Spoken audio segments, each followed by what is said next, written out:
Malam itu di sebuah chalet terpencil, di tepi pantai Port Dickson saya, dan kawan baik anak saya berdua-duaan di dalam bilik. Keadaan di sekeliling sunyi sepi yang luar biasa, malah bunyi nafas kami yang kencang pun kedengaran dengan jelas. Tepat pada saat yang menyesakkan itu, di hadapan mata saya berlaku satu perkara yang sukar dipercayai. Ia adalah satu aura kelakian yang kuat dan tidak boleh diabaikan sedang berkembang di udara. Berhadapan dengan kehadiran yang begitu besar dan mengejutkan itu, saya rasa jantung saya seolah-olah mahu berhenti berdegup.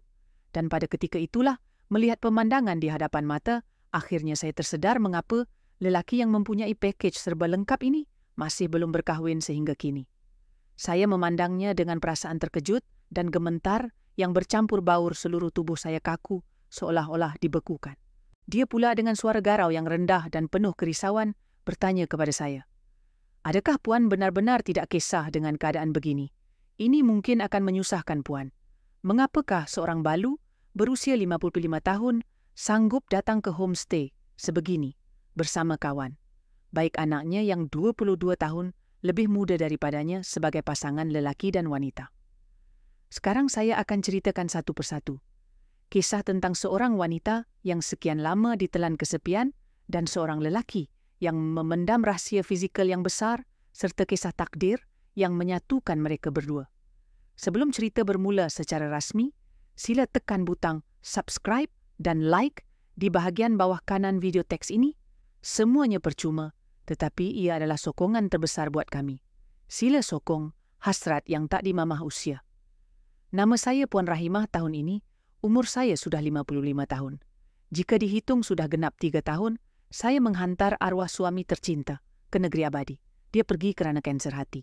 Walaupun sepanjang tempoh itu, kami telah melakukan beberapa pembedahan besar dan mencuba sedaya upaya sehingga ke saat akhir, namun akhirnya saya terpaksa merelakan pemergiannya. Ketika itu, saya baru berusia 52 tahun. Jadi boleh dikatakan, tempoh saya hidup bersendirian sebagai seorang balu sudah agak lama. Nasib baik dalam kemalangan ini adalah suami saya mempunyai perniagaan yang agak berjaya semasa hayatnya dan aset yang ditinggalkan membolehkan saya hidup dengan agak selesa dari segi kewangan. Kini saya tinggal bersendirian di sebuah kondominium luas di kawasan elit Damansara, Kuala Lumpur. Seumur hidup ini, pada dasarnya, saya tidak perlu risau tentang wang. Kawan-kawan di sekeliling sering memandang saya dengan iri hati dan berkata, "Rahimah, untungnya nasib awak. Tak perlu risau pasal duit langsung hidup pun senang dan selesa." Tetapi tiada seorang pun daripada mereka tahu kebenarannya. Rumah yang terlalu luas ini sebaik sahaja malam menjelma gema kosong dan rasa sejuk yang dirasai sangat menakutkan. Apabila saya duduk bersendirian di sofa ruang tamu, hanya bunyi dari televisyen yang menemani kesepian yang berlegar di dalam rumah. Untuk menghilangkan rasa sunyi yang mencengkam tulang sumsum ini, satu-satunya cara yang saya temui ialah dengan bersenam secara gila-gilaan. Setiap pagi tepat jam 5:00 pagi, saya akan bangun dan pergi berjoging di taman berdekatan rumah selama 1 jam. Kemudian, pada sebelah pagi, saya akan ke gimnasium untuk latihan angkat berat, dan pada sebelah petang saya akan menghadiri kelas yoga. Jadual ini penuh dan padat, seolah-olah saya sudah ketagih bersenam. Tetapi, jika saya tidak berbuat demikian, saya benar-benar tidak tahu bagaimana untuk mengharungi hari yang panjang ini. Hasil daripada senaman berintensiti tinggi ini, pada usia 55 tahun, bentuk badan saya masih terjaga dengan baik. Malah jurulatih muda di gimnasium pernah memuji saya dengan terkejut mengatakan, "Saya mempunyai tubuh badan yang pejal seperti orang berumur 30-an, namun hati saya tidaklah semudah itu. Penampilan luaran yang muda tidak dapat menutup kekosongan di dalam jiwa. Kesunyian sebagai seorang wanita dan dahaga akan kasih sayang semakin hari, semakin kuat terkumpul. Adakah pada usia begini, kehidupan saya sebagai seorang wanita sudah berakhir begitu sahaja? Setiap kali suasana sunyi sepi di tengah malam, dan fikiran sebegini muncul dada saya, terasa seperti ditindih batu besar sesak sehingga membuatkan saya panik. Begitulah saya menghabiskan masa setiap hari dengan bersenam sekadar meneruskan sisa hidup, sehinggalah hari itu akhirnya tiba. Itu adalah hari perkahwinan anak tunggal saya Azman. Dewan Majlis Perkahwinan dihias dengan sangat mewah, dan tetamu yang hadir juga sangat ramai. Sebagai ibu pengantin lelaki saya, memakai baju kurung, moden tersenyum anggun, sambil sibuk mengangguk dan menyapa setiap tetamu. Tepat ketika majlis hampir tamat, sekumpulan kawan Azman datang berbondong-bondong untuk mengucapkan tahniah. Dalam kumpulan orang muda itu, ada seorang lelaki yang kelihatan sangat menonjol, sehingga sukar untuk mengalihkan pandangan. Tubuhnya tinggi lampai bahunya sangat bidang, dan wajahnya sangat kacak serta segak. Walaupun dia memakai sut hitam standard, ia tidak dapat menyembunyikan susuk tubuh yang tegap dan berotot di sebalik pakaian itu, membuatkan orang dapat melihat keistimewaannya dengan sekali imbas. Ketika itu, dia bersuara, "Assalamualaikum Makcik tahniah atas perkahwinan Azman. Saya kawan baik Azman semasa di universiti dulu. Nama saya Amirul." Suaranya sungguh sedap didengar rendah mantap, dan nadanya membawa satu perasaan yang hangat. "Oh, ya ke? Terima kasih sebab sudi luangkan masa datang ke majlis perkahwinan Azman kami. Makcik sangat berbesar hati," jawab saya. Pada saat saya menghulurkan tangan untuk bersalaman dengannya, jantung saya tiba-tiba terhenti seketika tanpa sebab. Kehangatan yang disalurkan dari tapak tangannya yang lebar itu terasa seperti arus elektrik yang serta-merta menjalar ke seluruh tubuh saya. Dalam hati saya menjerit, "Tak boleh. Apa yang aku buat ni, Rahimah? Awak dah gila ke? Berapa jauh beza umur kami?" Walaupun hati saya terus-menerus memarahi diri sendiri dan memaksa diri untuk bertenang, namun malam itu, selepas pulang ke rumah wajahnya, terus terbayang-bayang di fikiran saya seperti sihir. Bahu yang lebar dan boleh diharap itu senyuman yang ceria, seperti sinar matahari, serta sentuhan kasar tapak tangan besarnya semasa bersalaman tadi. "Rahimah, sedarlah sikit, dia kawan anak awak. Lagipun dia muda, 22 tahun daripada awak." Saya membenamkan wajah yang panas membara ke dalam bantal bercakap sendirian. Tetapi yang peliknya malam itu adalah malam di mana saya merasakan jantung saya berdegup kencang buat kali pertama selepas bertahun-tahun lamanya. Inilah permulaan segalanya. Hidup saya yang asalnya tenang, seperti air yang tidak mengalir, bakal mengalami perubahan drastik kerana pertemuan yang seperti takdir ini.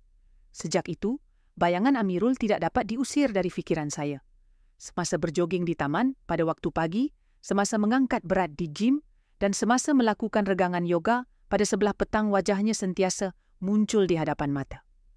Bahu yang lebar senyuman ceria, dan suara hangat itu terus berulang-ulang di fikiran. Setelah menahan diri selama seminggu, akhirnya saya tidak dapat menahan sabar dan menelefon Azman. "Hello Azman, Mak nak tanya sikit." "Mak, kenapa ni? Ada apa-apa jadi kat rumah ke?" "Tak ada apalah, cuma pasal kawan-kawan kamu yang datang masa kenduri hari tu. Ada seorang lelaki yang tinggi dan kacak tu, siapa nama dia? Ya? Siapa kawan orang datang ramai hari tu?" "Ala yang pakai sut hitam bahu. Dia lebar, suara dia garau dan sedap didengar tu." "Oh Mak, maksudkan Amirul ke?" Mendengar nama itu jantung saya berdegup kencang seolah-olah dipanah petir. "Ya betul Amirul. Kawan kamu tu kerja apa sebenarnya?" Dia graduan sains sukan. Sekarang dia jadi jurulatih renang di pusat sukan besar, dekat dengan rumah kita tu." "Oh ya, dalam geng kawan-kawan kami sekarang, cuma tinggal dia seorang saja yang belum kahwin."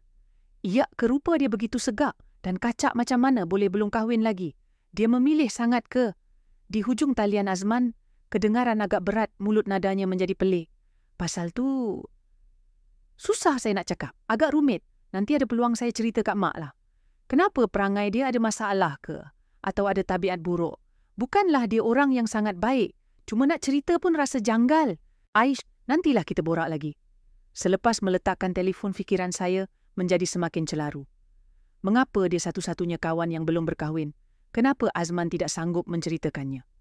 Adakah dia ada masalah kesihatan yang tidak ketara pada luaran atau kecacatan personaliti yang serius? Pelbagai imajinasi pelik berputar di fikiran saya. Tetapi yang anehnya, semakin saya berfikir, bukan-bukan semakin saya rasa ingin tahu. Ia seperti buah larangan di Taman Eden. Semakin rasa tak patut tahu, semakin hati ingin menyiasat. Setelah beberapa hari, merana memikirkannya, akhirnya saya nekat. Jumpa sekali saja pun jadilah. Konon-konon terserempak di pusat sukan dan bertegur sapa. Mungkin perasaan teruja ini akan reda selepas itu.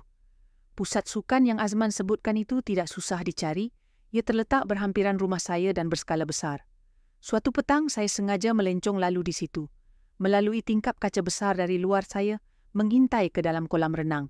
Kelihatan Amirul memakai seluar renang ketat sedang mengajar kelas. Seluruh badannya basah, menampakkan garisan otot yang jelas. Dia sedang tersenyum ceria mengajar pelajarnya. Ya Allah, betul-betul tak tahan. Keluh saya tanpa sedar, wajah saya merah padam. Melihat dia yang begitu bertenaga jantung, saya berdegup kencang seolah-olah kembali ke zaman remaja. Keesokan harinya saya terus pergi ke kaunter untuk mendaftar kelas renang.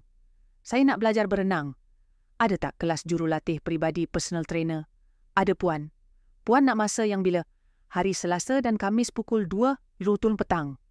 Baik, waktu itu kebetulan jurulatih Amirul ada kekosongan.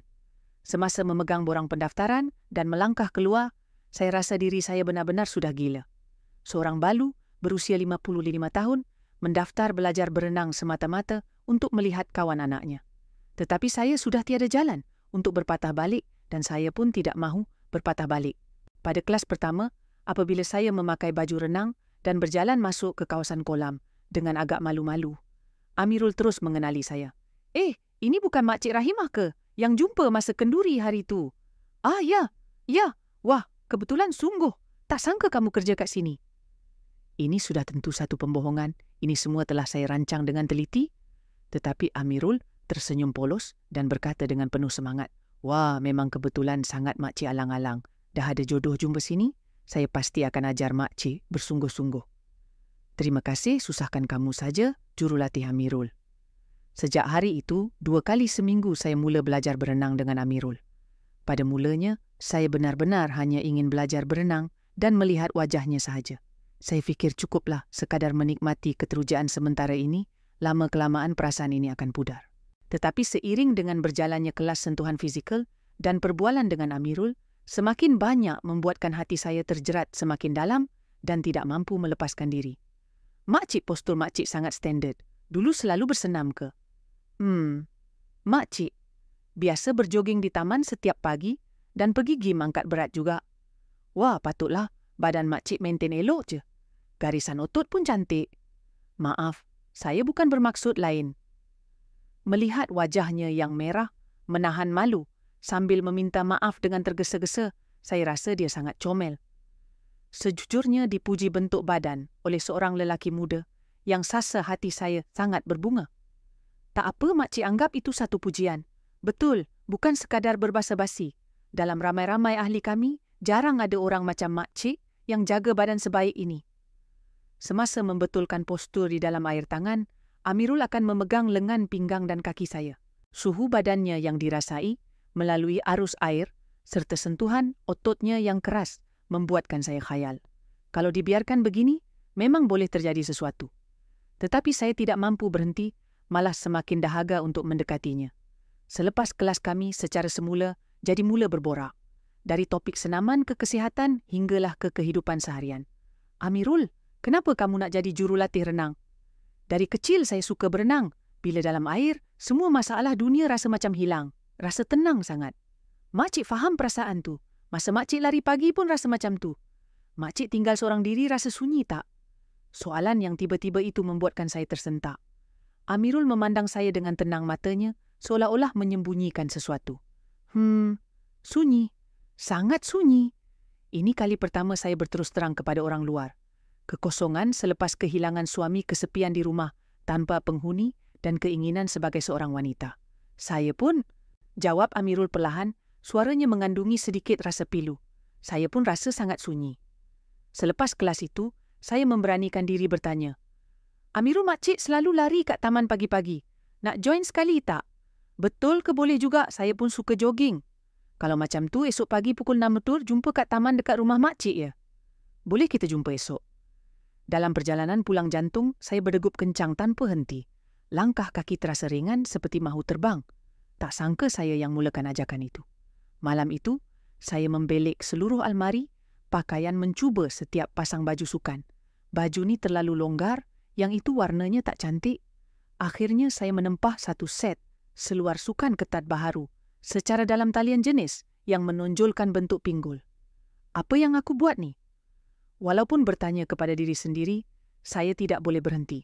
Melihat diri sendiri, di dalam cermin saya bergumam. Aku belum tua lagi kan? Masih ada daya tarikan. Ini adalah keyakinan keterujaan dan harapan yang sudah lama hilang.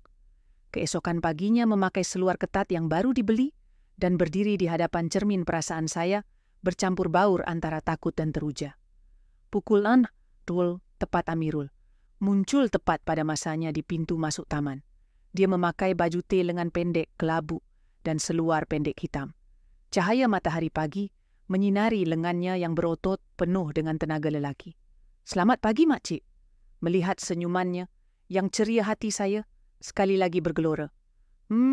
Selamat pagi. Dah lama tunggu." "Taklah, saya pun baru sampai. Jom kita mula." Kami berlari beriringan. Amirul dengan bertimbang rasa mengikut kelajuan saya tidak terlalu laju dan tidak terlalu perlahan. Dah lama berlari, kira-kira 2 tahun lebih lah lepas suami meninggal baru mula. Masa tu mesti susah sangat kan? Suaranya menjadi sangat lembut. Keselesaan dalam nada itu menyentuh hati saya. "Tak apa, sekarang dah okey sikit. Kamu pula syarat semua cukup bagus. Kenapa masih bujang?" Azman kata, "Semua kawan lain dah kahwin." Amirul terdiam seketika sebelum ketawa pahit. "Itulah, sekarang tinggal saya seorang je. Semua kenduri kahwin, kawan saya pergi, tapi saya..." "Tapi kenapa kamu tinggi kaca? Perempuan mesti suka." "Tu, sebab badan saya ada sedikit keistimewaan." "Keistimewaan?" Saya tidak faham maksudnya. "Nanti ada peluang saya cerita kat makcik, ya?" Amirul tersenyum dengan sedikit rasa sedih dan mengubah topik perbualan. Sejak hari itu kami berjumpa 4 kali seminggu. Selasa dan Khamis berenang Isnin dan Jumaat berjoging. Seiring berjalannya masa perbualan menjadi semakin mendalam dan kami semakin memahami antara satu sama lain. Amirul adalah orang yang jauh lebih teliti dan hangat daripada yang saya bayangkan. Asalkan saya nampak letih sedikit, dia akan segera perasan. Pada suatu hari, selepas selesai berjoging, kami duduk berehat di bangku taman. Amirul membeli 2 tin minuman isotonik dari kedai serbaneka dan menghulurkan satu kepada saya. "Nah, makcik penat kan?" "Terima kasih." Tepat ketika saya sedang minum, Amirul membuka penutup tin minumannya, tangannya tergelincir dan air minuman itu terpercik keluar. Cecair sejuk itu terus menyimbah ke bahagian hadapan seluar pendek hitamnya serta-merta membasahi kawasan yang luas. "Alamak, ya Allah, tak apa ke cepat? Lap cepat, lap." Saya dengan pantas mengeluarkan tisu dari beg dan menghulurkan kepadanya. "Dah basah kuyup ni, cepat lap sikit." Amirul mengambil tisu dan cuba mengelap, tetapi seluar yang basah itu melekat pada pahanya sangat tidak selesa. Tanpa berfikir panjang secara naluri, saya menghulurkan tangan ingin membantu. "Mari makcik tolong lapkan." Tepat pada saat saya memegang tisu dan mendekatinya kain yang basah kuyup, itu membuatkan dia kelihatan agak serba salah. Tetapi pada ketika itulah jarak yang dekat membuatkan saya merasakan dengan kuat aura kelakiannya. Itu adalah satu kehadiran yang kuat yang membuatkan jantung saya berdegup laju dan tidak boleh diabaikan. Tisu di tangan saya terjatuh ke tanah. Saya memandang ke arah itu, otak saya menjadi kosong dan wajah saya mula terasa panas. Amirul seolah-olah menyedari keadaannya sendiri. Wajahnya menjadi merah padam. Dia dengan panik menutup bahagian itu dengan begnya. "Maafkan saya." Suaranya bergetar penuh dengan rasa malu dan panik. Wajah saya juga membara. Tetapi berbanding rasa malu, satu emosi lain yang kuat meluap di dalam hati. Oh, inikah sebabnya dia tidak boleh berkahwin? Melihat aura yang luar biasa itu, akhirnya saya faham mengapa Azman seperti ada sesuatu yang tersirat. Tak apa." Saya cuba menenangkan suara saya berpura-pura tenang. "Balik rumah tukar bajulah, nanti demam pula." "Tak payah, saya balik rumah saya nanti tukar. Rumah makcik kat depan tu je. Pergi tukar baju dulu baru balik. Jangan segan."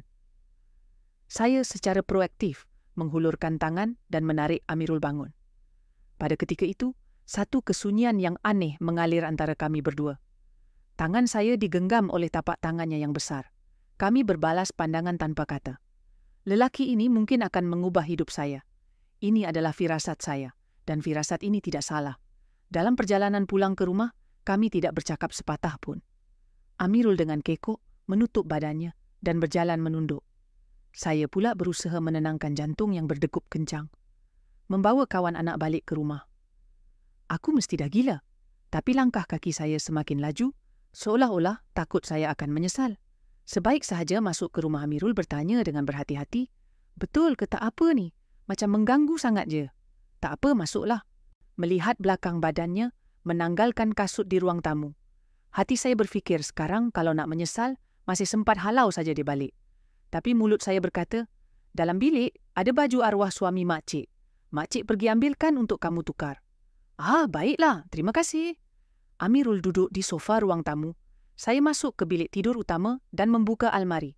Sudah 3 tahun, suami meninggal. Baju-baju ini saya masih sayang nak buang. Tangan saya menggeletar. Memberi baju suami kepada lelaki lain, tiba-tiba timbul rasa bersalah. Abang maafkan saya, bisik saya dalam hati. Saya mengambil sepasang baju sukan, kembali ke ruang tamu dan menghulurkannya. Pergilah tukar kat bilik air. Betul ke boleh ni baju pakcik?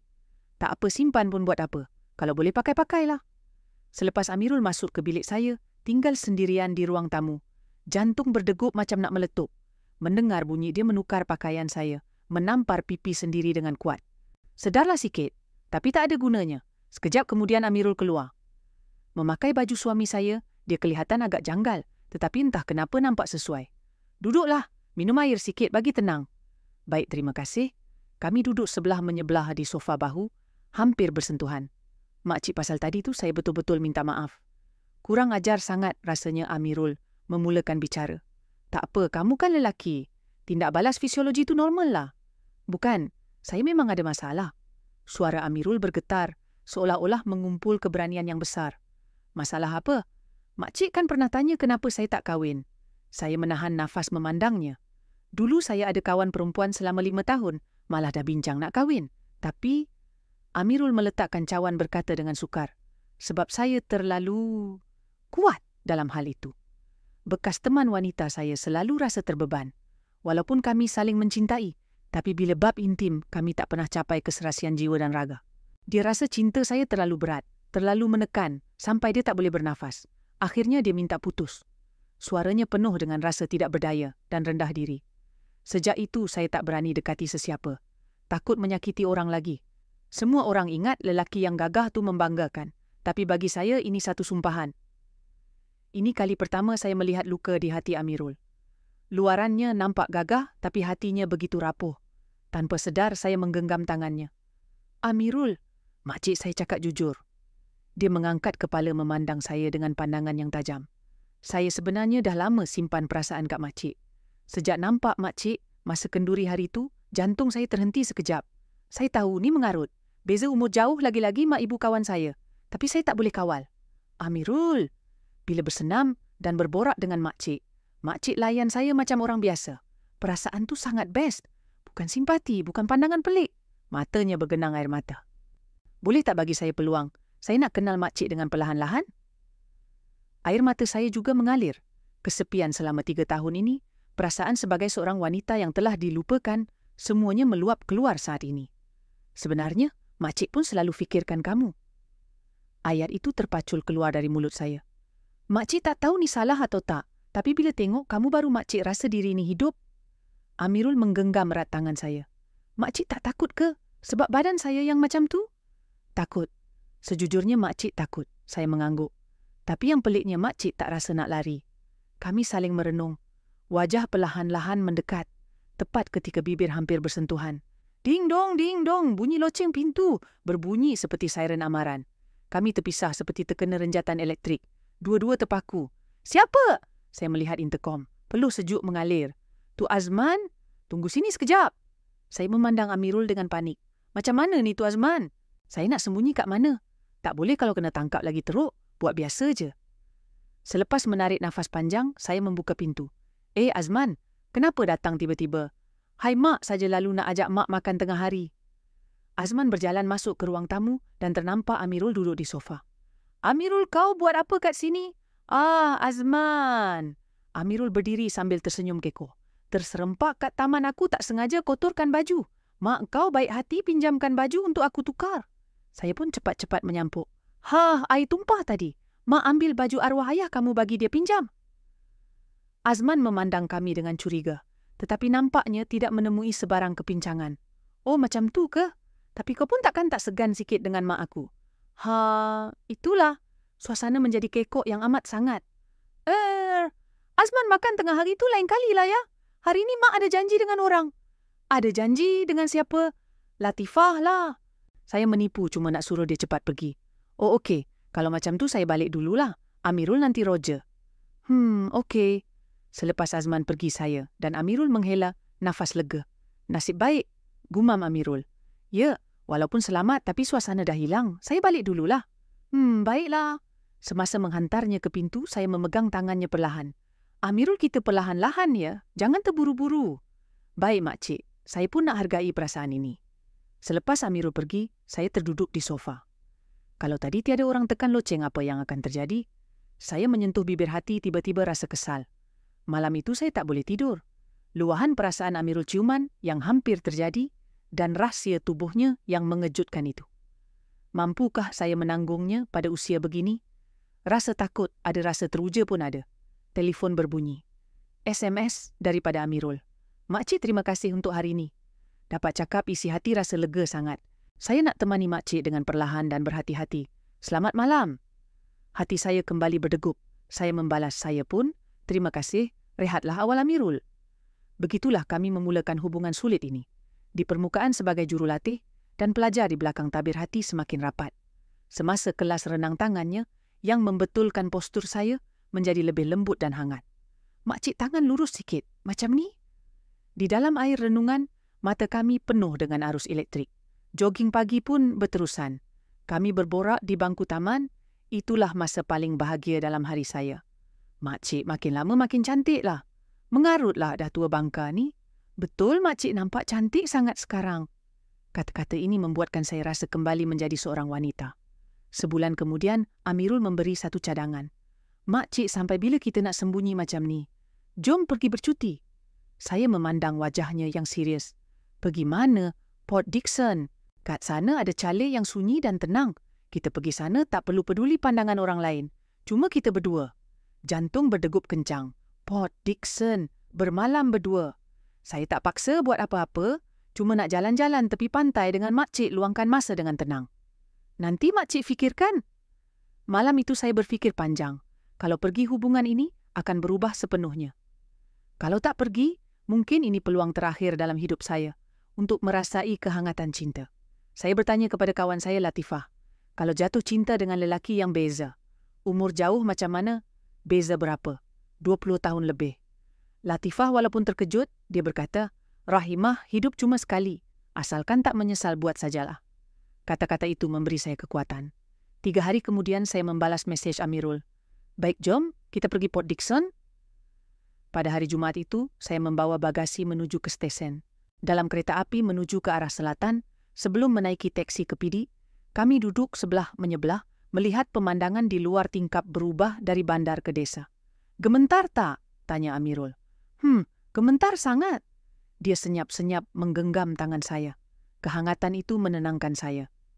Tiba di Port Dickson, kami menaiki teksi ke chalet di tepi pantai. Pemandangannya sungguh indah. Masuk ke bilik, hanya ada satu katil besar. Kalau tak selesa, saya tidur sofa, kata Amirul. Tak payah. Saya memberanikan diri. Kita kan datang sama-sama. Kami meletakkan barang dan berpegangan tangan berjalan di tepi pantai. Perkara yang tak berani dibuat di Kuala Lumpur, akhirnya boleh dilakukan di sini. Makcik, tak Rahimah? Awak bahagia tak? Sangat bahagia. Malam itu kami makan makanan laut dan menikmati makan malam yang romantik. Amirul memandang saya dan berkata, Rahimah, saya ikhlas. Bukan sebab sunyi, bukan sebab lain. Walaupun saya ada masalah fizikal dan beza umur kita jauh, tapi saya tak nak lari lagi. Saya tahu, saya pun sama. Kembali ke chalet sudah pukul 10 malam. Selepas mandi di tepi katil, Amirul datang dan memegang wajah saya. Kami akhirnya berciuman, lembut dan hangat. Apabila kami berpelukan, tanpa sebarang halangan, semua kerisauan hilang. Walaupun agak kekok dan gementar, dia sangat lembut dan sabar. Apabila jiwa dan raga kami akhirnya bersatu, itu adalah satu kepuasan dan kebahagiaan, seolah-olah roh akhirnya menemui tempat pulang. Amirul juga menitiskan air mata. Terima kasih Rahimah, terima kasih sebab terima saya. Terima kasih, kami tidur berpelukan. Keesokan harinya, melihat wajahnya yang sedang tidur nyenyak, saya tahu, saya tidak boleh berpatah balik lagi. Kami bukan lagi sekadar kawan, tapi kekasih. Saya perlu bertanggung jawab atas hubungan ini. Saya bertekad dalam hati. Selepas pulang ke Kuala Lumpur, wajah saya berseri-seri. Kami berjumpa lebih kerap. Selain bersenam, kami pergi makan di restoran tersembunyi. Amirul menghadiahkan saya rantai leher. Walaupun tidak mahal, keikhlasannya menyentuh hati saya. Saya juga mula menjaganya, memasak makanan berkhasiat untuknya. Kami mengisi kekosongan masing-masing. Tetapi bangkai gajah tidak dapat ditutup dengan nyiru. Hari itu Azman membawa istrinya Farah tiba-tiba datang ke rumah untuk makan malam.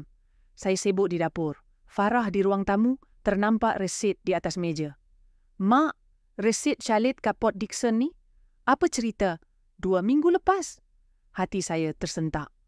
"Oh, tu pergi dengan Mak Cik Latifah." "Mak Cik Latifah? Hari itu bukan dia pergi bercuti kat Melaka ke?"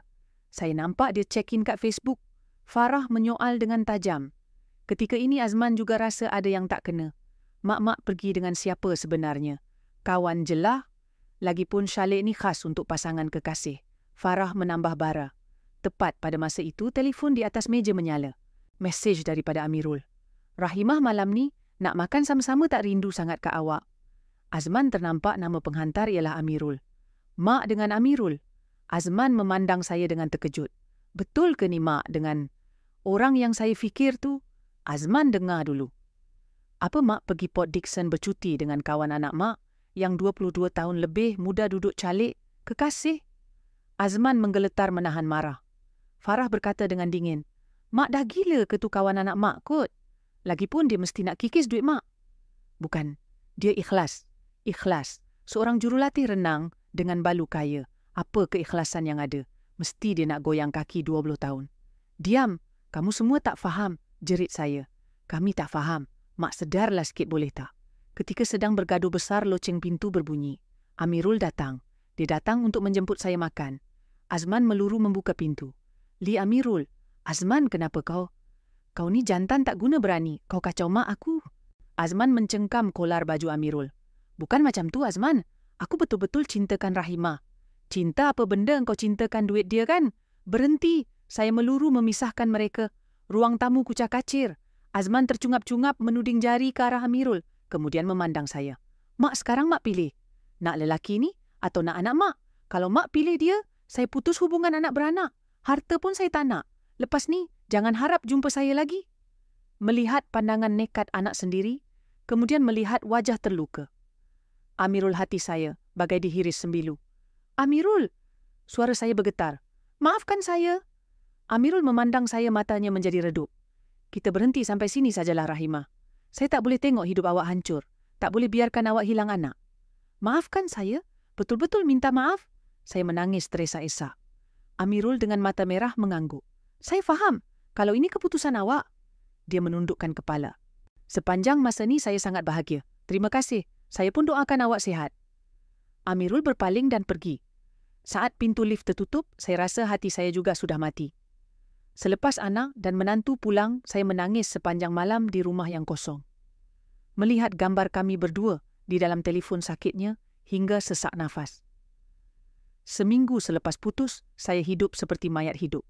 Walaupun kembali bersenam, setiap tempat ada bayangannya. Latifah datang melawat. Selepas mendengar tangisan saya, dia mengeluh. "Jadi putus macam tu saja?" Azman kata nak putus hubungan. "Rahimah, awak menyesal tak?" "Menyesal? Setiap hari menyesal? Kalau macam tu, pergilah kejar dia. Anak tu marah sekejap je. Hidup awak adalah milik awak sendiri." Kata-kata Latifah menyedarkan saya. Lelaki itu kalau dia ikhlas, adakah patut saya lepaskan begitu saja? Malam itu saya menaip mesej kepada Amirul, tapi tak berani tekan hantar. Beberapa hari kemudian, Azman menelpon. Nadanya sudah lembut sedikit. "Mak, minta maaf. Hari itu saya terlalu ikut perasaan." "Tak apa. Sebenarnya mak dah fikir asalkan mak bahagia itu dah cukup. Tapi saya masih tak percaya mamat tu. Azman cuma nak mak hati-hati." Letak telefon saya masih menangis. Saya mula ragu. Adakah Amirul benar-benar ikhlas? Atau seperti kata budak-budak tu, ini cuma satu penipuan? Sebulan kemudian, saya ternampak satu iklan di internet. Homestay penyembuhan desa di Cerating, Pahang atau Terengganu. Ada kolam renang. Dan gambar pengurusnya adalah Amirul. Tangan saya menggeletar. Dia dah tinggalkan Kuala Lumpur. Klik masuk laman web, nampak pengenalan dirinya. "Hai, saya Amirul. Saya ingin mulakan hidup baru di tempat yang tenang. Semoga dapat bawa ketenangan kepada semua." Dan petang itu, saya menerima sepucuk surat. Ia dikirim oleh Amirul. "Rahimah, apa kabar? Saya dah pindah ke Pantai Timur. Pasal harta saya betul-betul tak berminat walau 1 sen pun. Itu malah jadi penghalang antara kita. Mungkin awak ragu motif saya, tapi saya cuma nak bagi tahu. Masa bersama awak adalah musim paling hangat dalam hidup saya. Saya tak minta apa-apa, cuma harap awak bahagia. Amirul.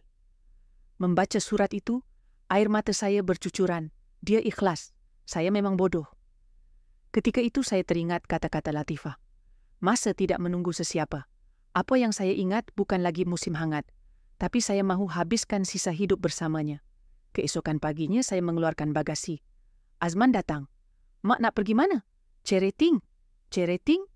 Pergi cari dia? Ya. Wajah Azman berubah kelat. Mak belum sedar lagi ke? Dah sedar sebab tu mak nak pergi. Saya berkata dengan tegas. Azman mak pun wanita. Kalau kena tipu pun mak reda. Tapi mak tak boleh lepaskan macam ni saja.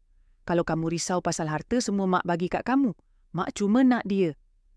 Azman memandang saya, akhirnya mengeluh. Hai, mak.